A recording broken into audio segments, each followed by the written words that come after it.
in my opinion, I think Cody owes Seth one. Because when Cody came back to WWE at WrestleMania 38, who was there to put him over? Dude, Seth Rollins. Seth Rollins did the business for that guy. Like, not once, but 3 times. Yeah. Did the business for that man 3 times. The 3rd time, dude had 1 arm.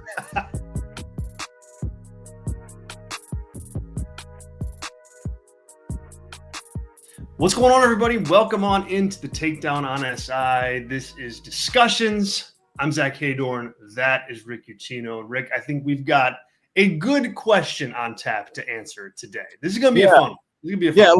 A little would you rather. Yeah. And this is something that if you saw our Night of Champions prediction show, which dropped yesterday afternoon, because that was about the time I could finally get it done. That is up now. You can check that out. But we kind of came across this scenario while we were discussing the King and Queen of the Ring winners potentially this weekend and what that could mean for SummerSlam. And it kind of parlayed into this question surrounding the money in the bank, because I feel like at SummerSlam there would be the perfect opportunity for Naomi to cash in on Jade Cargill after she wins the WWE Women's Championship, to successfully steal that title from her, and vice versa. Same exact scenario for Cody Rhodes to defeat John Cena to win the WWE title, and then Seth Rollins come down and immediately cash in on Cody. I feel like both of those scenarios, with the stories and the history that's in place with all 4 performers, would be a spectacular way. I don't know if the ladies would close out SummerSlam, but maybe night 1, since it's a 2-night event this year, right? So you could have it either way. I don't think they would do both of those, right? I don't think you could do both. So how about a would you rather? If you could book Naomi to steal the title from Jade Cargill minutes after she wins her first one, or if you could book Seth Rollins to steal the title back from Cody's minutes after he wins his second one, which one would you book and why? Zach, let's start with you. This is a very, very tough call. I'm going to take Naomi. I'd rather see the Naomi factor in this. Okay. It's more because of Naomi than it is anything else. I think Naomi has just done tremendous work as a heel. She's gotten this new heel character over. She's got a big feud with Jade. They've got chemistry as opponents. This is like not just another chapter in that story, but another elevation of her as a character and her as a player, like in the company as a star. Like cashing in at a SummerSlam is an elevation for her. With Seth, yeah, it's been good, but it's not as good as the cash in at WrestleMania, right? Like, I think you get a lot of mileage out of Naomi cashing in this year, and you get a feud out of it. You get heat out of it. You get Jade Cargill on the chase out of it. And you get this star-defining moment for Naomi. So if it's up to me, if I got the pencil, that's what I'm booking. Yeah, Naomi is kind of in that same category I have Alexa Bliss in, where it's like they're already this well-accomplished veteran, but they've been so far removed from the main title picture. Like, I guarantee you, there are people who have been watching pro wrestling for 3 or 4 years who have no idea that Alexa Bliss or Naomi were ever women's champion, because it has been that long. And I'm very happy to see that Naomi has the Money in the Bank briefcase. I do think, though, that her character and what she's going to be able to do with this, especially with her social media game, she can kind of ride this out a little bit and elongate this and be a really, really fun Miss Money in the Bank for a while, which we really haven't seen. I mean, even I'm trying to think the last few, because they had that stretch there where like they either cashed in on the night of or they cashed in like the day after. Hell, Asuka didn't even cash in. She literally won the title in the ladder match. They're like our circumstances there. Our right? brains can't have 2 Money in the Bank briefcases out in the ether at the same time. We've only be one. It's been the polar opposite, because Carmella was the longest Money in the Bank cash in holder ever. Yeah. Period. eclipsed Edge, right? Right. When he first held the title. So it's like it was either one extreme or the other. And then the last couple, I know EO held it for a little bit. And then, yes, Tiffany did have it for a few months.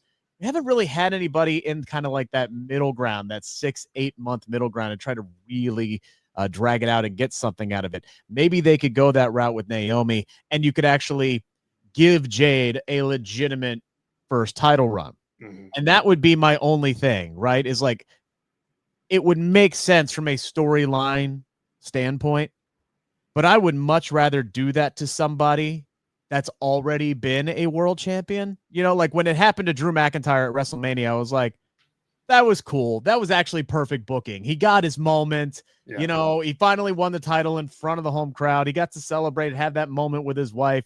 And then he set up the feud with CM Punk, and he elevated Damian Priest all in one fell swoop. I thought that was a perfectly executed cash in on a big stage. And that's why I'm going the opposite direction on that.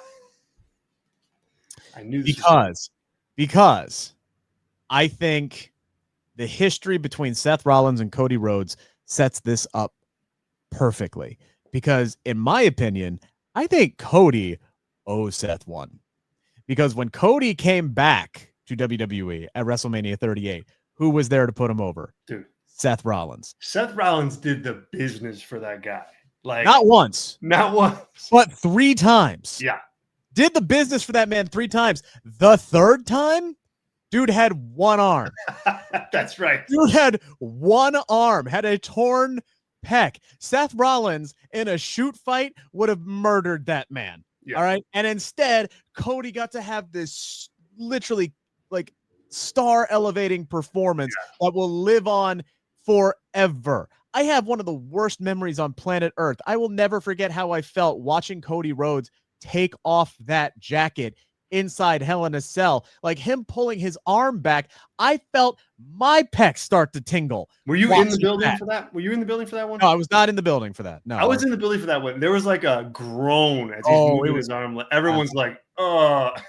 It was loud. It was loud. The other thing here is I feel like this would be a great full circle moment for Seth to finally get one over on Cody. Yeah. I think Cody as a baby face is just better in the chase. So I think this would accomplish a couple things. One, Cody becomes a 2-time WWE champion. He gets his win back on John Cena, right? So it's no longer one title reign and it's a fluke win. He's now a multi-time world champion. 2, it gets him right back on the chase. You can kickstart this Cody Rhodes, Seth Rollins feud up again. And 2, and 3, whatever number I'm on now, I go back to what Paul Heyman said after WrestleMania, where he said that Seth Rollins was unequivocally the guy in WWE. If that's the case, you need to make him the guy. And this is no shot on the World Heavyweight Championship, what it means to the company, where it is as a title.